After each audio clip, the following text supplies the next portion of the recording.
మనం పూర్తి స్థాయిలో ఫుల్ ఫ్లెడ్జ్డ్గా మన దీని గురించి కోఆర్డినేట్ జామెట్రీలో లోకస్లో పూర్తి స్థాయిలో నేను డిస్కస్ చేస్తా. ఏ ఒక్క చిన్న మైనర్ పాయింట్ కూడా వదలకుండా అన్నీ కూడా నేను డిస్కస్ చేస్తాను.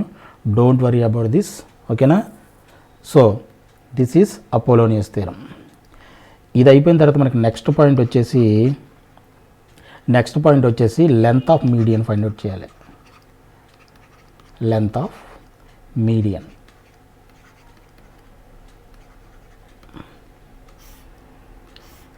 లెంత్ ఆఫ్ మీడియన్ అంటే ఏంటి? ఏడి. ఇలా డ్రా చేస్తే ఇప్పుడు మళ్ళీ ఒక డయాగ్రామ్ మళ్ళీ వేద్దాం.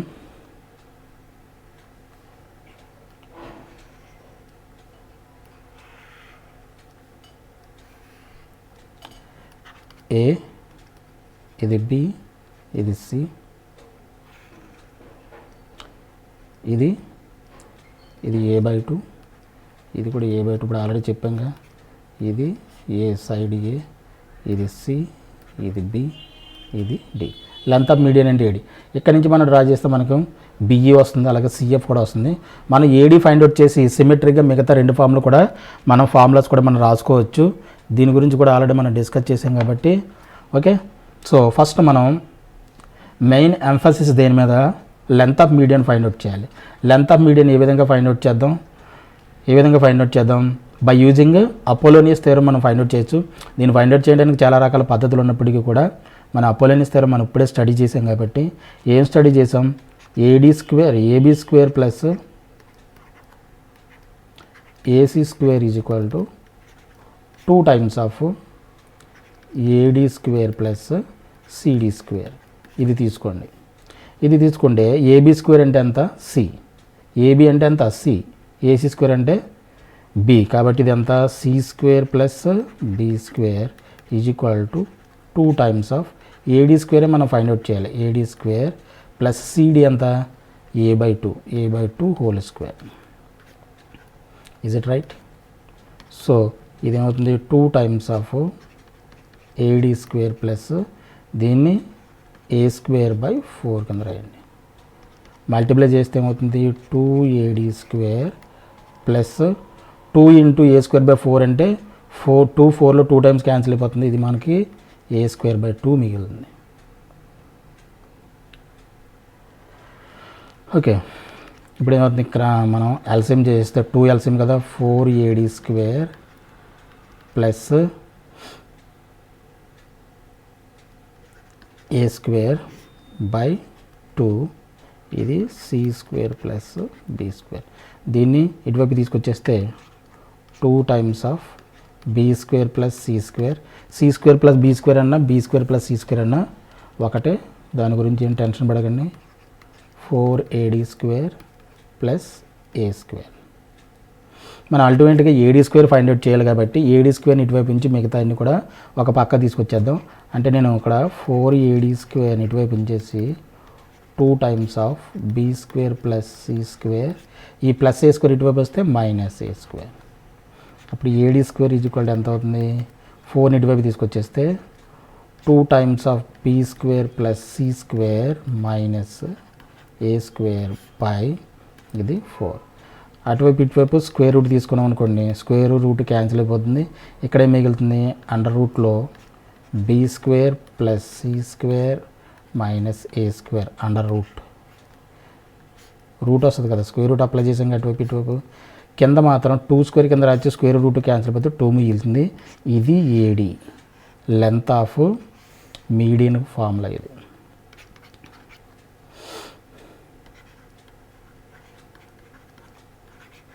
Length of median. ఓకేనా? ఇది మనకేంటి? Length of median. దీన్ని బట్టి సిమెట్రిక్గా మనం సిమెట్రీ యూజ్ చేసి మనం ఏ విధంగా చెప్పాను, మనం వర్టెక్స్ ఏ నుంచి స్టార్ట్ అయ్యేటువంటి మీడియన్కి మనకి ఈ B square plus 2 times of B square plus C square minus A నుంచి స్టార్ట్ అయింది, క్యాపిటల్ ఏ నుంచి స్టార్ట్ అయింది కాబట్టి స్మాల్ ఏ స్క్వేర్ ఇక్కడ రిఫ్లెక్ట్ అవుతుంది. ఇది చూడండి, ఈ ఫార్ములా జాగ్రత్తగా గమనించండి. 2 times of adjacent side squares ఉంది కదా, B square plus C square minus A square by 2 వస్తుంది. అలాగే మనం బీఈ ఫైండ్ అవుట్ చేయాలంటే సిమెట్రీగా మనం ఈజీగా చెప్పగలగచ్చు. మీడియన్ బీఈకి లెంత్ ఎంత అవుతుంది? Similarly similarly median B is equal to 2 times of B నుంచి స్టార్ట్ అయింది కాబట్టి ఇక్కడ బి స్క్వేర్ రిఫ్లెక్ట్ అవుతుంది, ఎందుకంటే ఏ నుంచి స్టార్ట్ అయితే ఇక్కడ ఏ స్క్వేర్ వచ్చింది. బి కాకుండా మిగతా ఏముంది మనకి C square plus A square, ఇక్కడ 2 వస్తాయి, దీనికి రూట్ వస్తుంది by 2 as it is. By symmetry మనం బిఈ మీడియన్ ఆఫ్ బిఈని మనం ఇలా రాయొచ్చు. అలాగే సిఎఫ్ని ఎలా రాయొచ్చు, ఇక్కడ సి నుంచి స్టార్ట్ అయింది కాబట్టి సి స్క్వేర్ ఇక్కడ రిఫ్లెక్ట్ అవుతుంది, ఇక్కడ ఏ స్క్వేర్ ప్లస్ బి స్క్వేర్ మిగతా 2 times square root of by 2.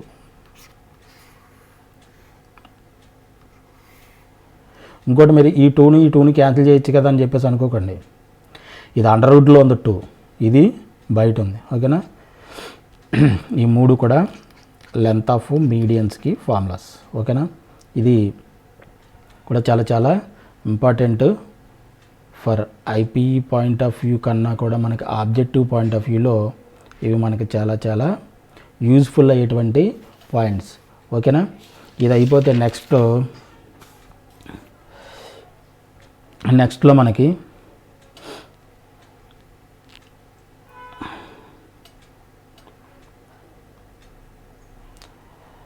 ఇంతకు మించి మనకి ప్రస్తుతానికి ఇంకేం అవసరం లేదు. ఒక ఇంపార్టెంట్ పాయింట్ ఇక్కడ ఒకటి గుర్తుపెట్టుకోండి, ఏదైనా ట్రయాంగిల్లో ఇది కూడా ఇప్పుడు చెప్పడానికి చెప్పే అవసరం లేదు కానీ, బట్ ఏంటంటే ఆల్టిట్యూడ్ ఏంటంటే పర్పెండిక్యులర్ డ్రా చేస్తుంది అని ఏమంటాం, ఆల్టిట్యూడ్ అంటాం.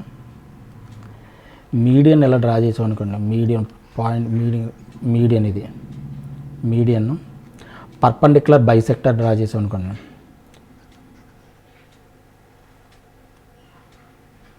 పర్పెండిక్యులర్ బైసెక్టర్ అంటే మీడియన్కి కరెక్ట్గా మిడ్ పాయింట్లోనే ఉంటుంది పర్పెండిక్యులర్ బైసెక్టర్. ఇలాగా డ్రా చేసినప్పుడు ఈ medians point of concurrency of medians ఏమవుతుంది, ఇది సెంట్రాయిడ్, ఇది ఆర్థో సెంటర్, ఇది ఏంటంటే సర్కమ్ సెంటర్ ఓ అని చేస్తే ఈ 3 పాయింట్లు కూడా 2:1 రేషియోలో డివైడ్ చేస్తుంది. ఇది 2:1 రేషియోలో అంటే హెచ్జీ బై ట్రయాంగిల్ ఏబిసి అంటే HG by GO is equal to 2/1. ఇదొకటి ఇంపార్టెంట్. ఈ సెంటర్స్ అన్నిటి గురించి దీని గురించి డిస్కస్ చేసిన తర్వాత దీని గురించి మనకి పూర్తి స్థాయిలో తెలుస్తుంది. డోంట్ వరీ, దీని గురించి కూడా మీరు ఏం కంగారు పడకండి, కోఆర్డినేట్ జియోమెట్రీలో దీని గురించి డిస్కస్ చేద్దాము. ఓకేనా, ఇదొకటి ఇంపార్టెంట్ పాయింట్, అది just for sake of completion నేను అది కూడా చెప్పాను. ఓకే, నెక్స్ట్ పాయింట్లో వచ్చేసి మనకి incentre and angular bisector. Angular bisector అయినా యాంగిల్ బైసెక్టర్ అయినా రెండు ఒకటే. యాంగిల్ బైసెక్టర్ అండ్ ఇన్సెంటర్, ఇది మనకి ఇప్పుడు ఐపీకి సంబంధించి చాలా చాలా ఇంపార్టెంట్ ఫార్ములాస్ అన్నీ దీంట్లో వస్తాయి మనకి. ఓకేనా, ఇన్సెంటర్, యాంగులర్ బైసెక్టర్స్. యాంగులర్ బైసెక్టర్స్ అంటే ఏంటి, ఫర్ ఎగ్జాంపుల్ ట్రయాంగిల్ అట్లా తీసుకోండి,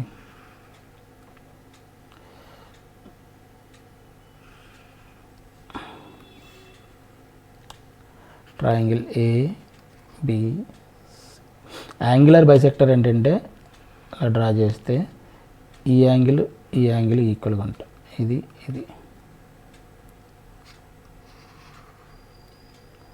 అలాగే ఈ రెండు ఈక్వల్గా ఉంటాయి.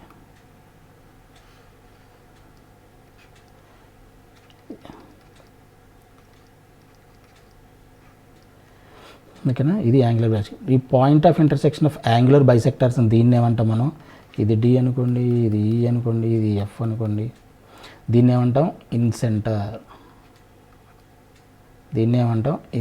అంటాం. దీన్ని ఈ మొత్తం సైడ్స్ అన్ని టచ్ చేసుకుంటూ మనం ఒక సర్కిల్ డ్రా చేస్తే, పర్పెండిక్యులర్ డ్రా చేసి సర్కిల్ డ్రా చేసాం అనుకోండి, సైడ్స్ అన్నిటిని టచ్ చేసుకుంటూ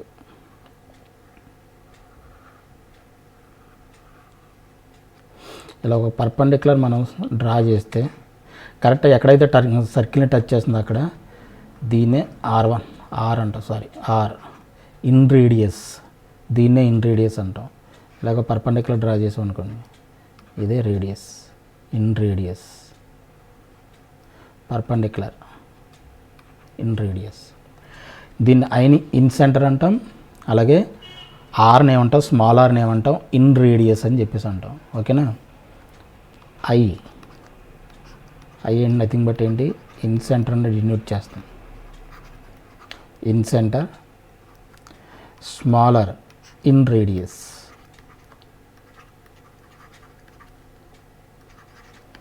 ఇన్ రేడియస్. ఇన్ సెంటర్ అంటే ఏంటి, point of intersection of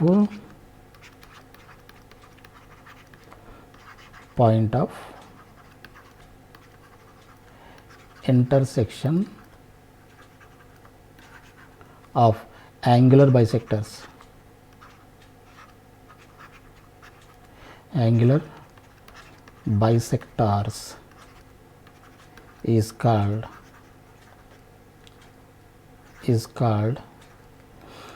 in center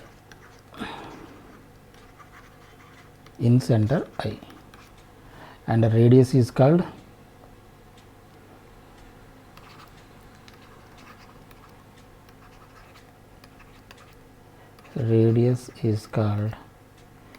in radius. In radius smaller. ఓకేనా. Is it clear? ఇది క్లియర్ అయితే నెక్స్ట్ పాయింట్లో మనకి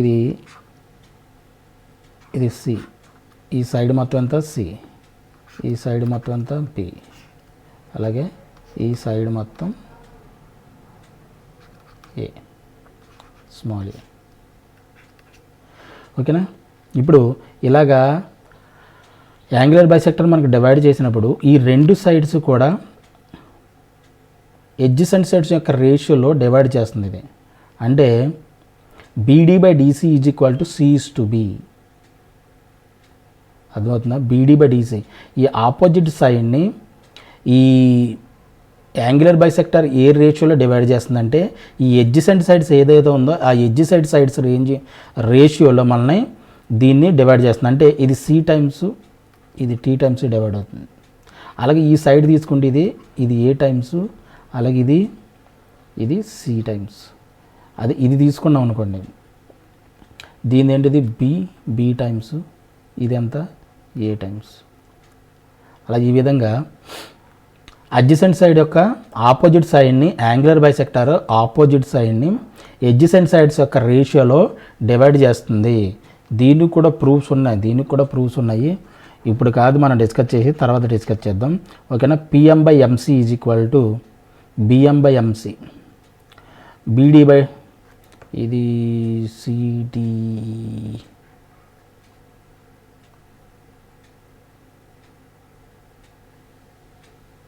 C/B. ఇది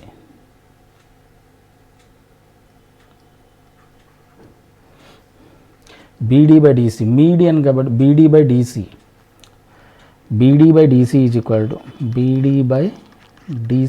is equal to C/P, comma CF/FA, CE/EA